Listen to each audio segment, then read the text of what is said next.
Welcome, ladies and gentlemen, boys and girls, once again to the realm of bizarre news. I'm your host, Dr. Franklin Ruehl, and let's start out with a trivia question. Let me ask you here in this paper prison.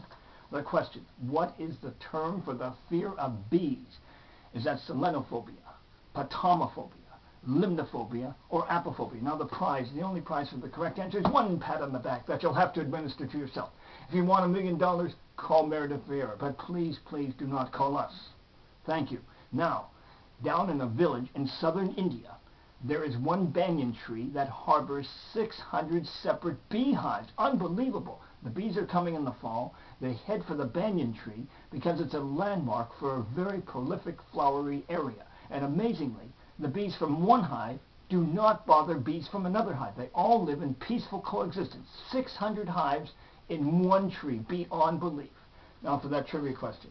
Once again, what is the fear of bees called? Is that selenophobia, patomophobia, limnophobia, or apophobia? Is that your final answer, patomophobia? No, it is apophobia.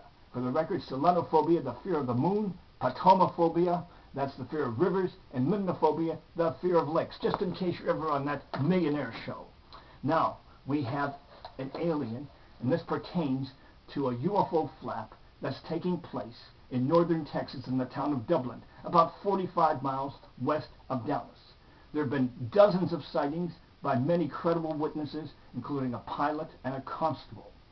Most of the sightings are of UFOs that are flying low, lower than airplanes normally fly.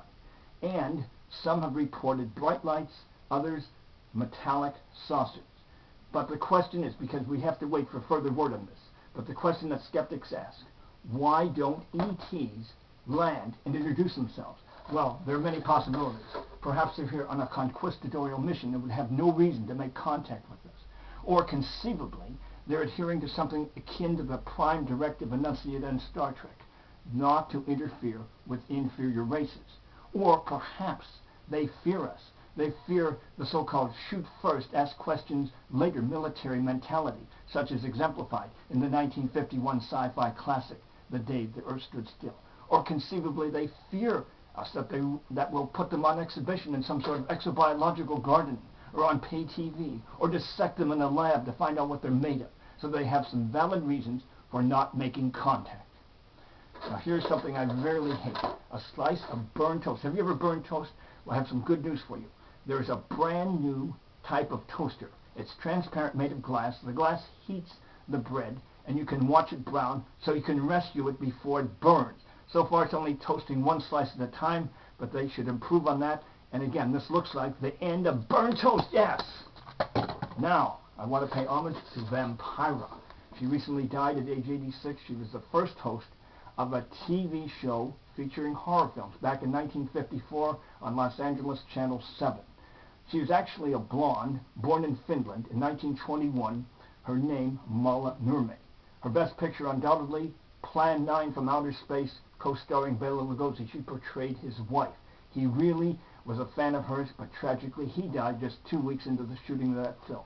But Vampira was an inspiration to many, many of us, including yours truly. So, until next time, may the power of the cosmos be with you, Vampira, wherever you are, as well as to all of you out there. And again, thank you, Vampira. Yes, yes, yes!